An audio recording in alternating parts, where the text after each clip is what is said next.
welcome to Eye on Ocean County. I'm Laura Jones, and today we have a very special show lined up for you today. We are going to be making glass. Our guest this half hour is Mary Elizabeth Cons. She also goes by Merzie, and she has a shop called Merzie's Glass Menagerie in Point Pleasant. Merzie, it's good to have you here. Oh, thank you very much. Well, tell me a little bit, first of all, about what it is that you do.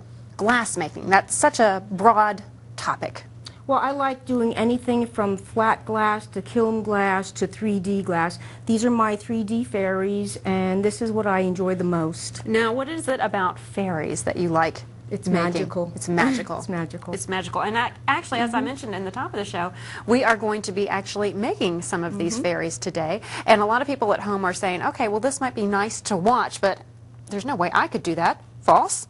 False. Okay, Yes. tell me why it's so easy. You can do it at your shop for one. Yes, I teach it, but basically, it's just from, if you know the steps, Getting a you few- could just whip it right out. But this is something that you can do at the store, and if you really find an interest, you can make an investment and buy some of the equipment. Yes. All right, well, first of all, tell me a little bit about what we have in front of us here and some of the equipment that we're going to use to make these fairies. Okay, this is a grinder that we grind on after we cut the glass. You have your array of cutters and breakers, your soldering iron, and your foil, and your flux, so that this way you can put a nice bead on everything. Now, the first thing you're going to start out with is a cast. So show me your Yes. cast here. This is April. It's lead-free casting. And what April's a fairy. Yes. Did you name her yourself? No, these are the names that Okay. came. In the store, I do give them fairy names. Aw. They have little stories and stuff as well. Okay. And once I get them, I use a razor blade and I clean up all the seams and everything. So this is very much like ceramics. If people have taken a ceramics Yes, class, you get a absolutely. cast, you clean it up, but Yes. this one is metal. Yes, and it's just a little harder, but it's very satisfying. And again, this is something that you take people step by step through in the store. Yes, I do. Okay. Since we're using filigree on the wings, we're using this as a template in our pattern. So all the wings have to be a certain color. So I know that when I cut these out, that this one has to go right there. And this is a beautiful piece of glass. Again, this is something that you can buy at a shop or art supply stores if you're interested in doing glass making. It's just a tile-shaped. Actually, they come in very big sheets, and I Okay. cut them down. So you cut them down? Yes, Okay. and I cut this one down because it came out of the same sheet of glass as these fairies here. And this is a gorgeous, gorgeous shade of blue. And on the fairies, I always use the iridized glass because it has that beauty to it. A little bit of sparkle and Yes, mystery, as absolutely. you said. All right, so you take your piece of filigree. And then I'm just going to lay it down Trace over it. and just trace my outline. All right. And you use a Sharpie so you can Yes. get the marks off. Yes. And then all I'm going to do is just kind of cut on the line. Okay. All right. What is the blade that you're using? Is that just a glass cutter? This is a pistol grip. A pistol grip. In the shop, we use about 6 different cutters, depending on what the client does best with. Okay. This one's good for arthritis. Do you have to be a certain age to get into glass cutting? In my shop, I wait until you're 16 Okay. because you can't get cut, and you're a little bit more responsible. Right. All right. So 16 years old. So something for teens, older teens. All right. Now you're using a different, more refined glass cutter. Yeah, this is the one that I am really used to. So I figured And is let that me better use it. for smaller, more precise lines? It's the one basically that I started using 20 years ago, and Oh, okay. actually it's my same cutter.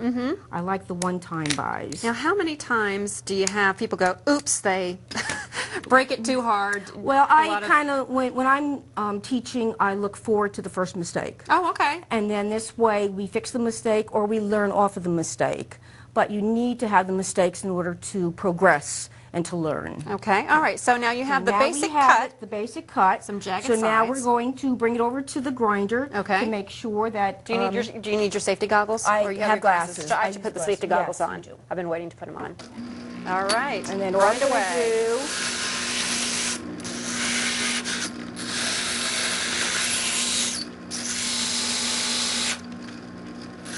Yeah, it's really a small machine. Is this something, if people are interested in really getting into this, it's a huge investment?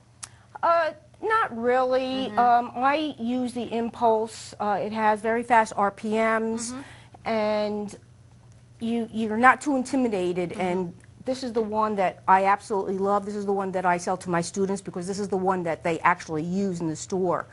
And same thing as all of everything that I use, they use of mine. And when we go to set them up at home so that they have their home shop, they're actually using everything that they used in the shop, so they're very comfortable with it. And you know, this is not only a nice hobby, but you can make a little extra money at it too if you want to Yes, you sell. can. Yes, you and can. great gifts. All right, Great so gifts. next up, now you basically, this will my fit on top. Okay, the filigree's on top. Okay. So in the end, it will look like this.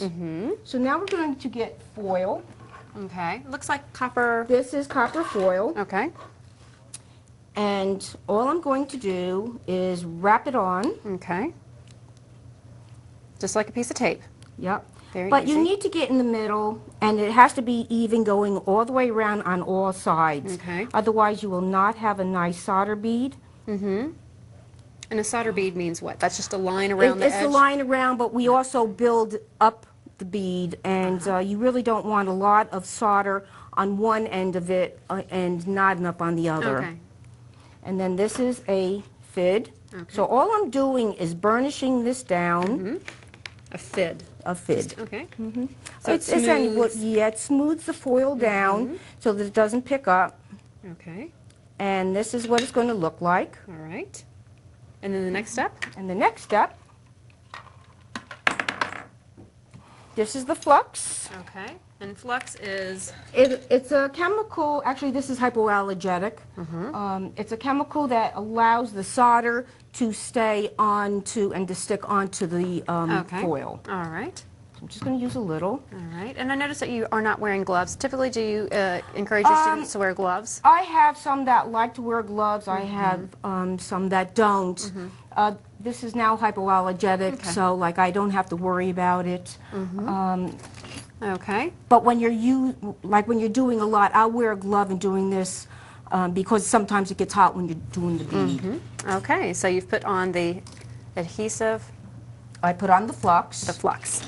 So all I'm doing now Taking the solder iron. is taking the soldering and going all the way around. This is called pre-tinning. And that's obviously very, very hot, so you want to be very careful. This is why you don't suggest young children do this. Yeah, well, At least 16. I'm more concerned about the cutting and the breaking of the glass on anyone really? under 16. And even at 16, I need releases from the mother or the father. Okay. But I did have a 16-year-old, and this is how she made a living while she was in high school. Oh, that's fantastic. So this is now quick set, and it actually sets up and does not stay liquid for long. So all I'm doing is building a bead on the top to give it a very nice ridge. Okay. All right. All right. And you want to let that dry yeah. so it doesn't Yep. run onto the piece. So Doesn't that- take long, though. It does not take long at all. In the end, it will look like this. And we have a high bead. And then you just solder it on to April? Yes, we do. Okay.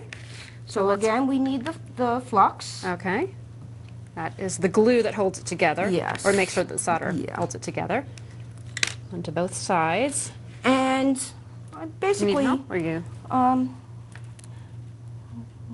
not yet. got to find just the right spot. Just the right angle. Okay. All right. Yeah, it's not easy, especially when your hand is shaking. All right, well, I'm going to let you continue to put the wing on the fairy. We're going to take a break, and when we come back, we can show our audience the Okay. finished project. You can continue on with that. All right. And we're also going to making some other beautiful glass decorative items. Stay with us as we continue here on Iron Ocean County. Our guest this half hour is Merzie Kantz. She is the owner of Merzie's Glass Menagerie in Point Pleasant Beach. Stay with us.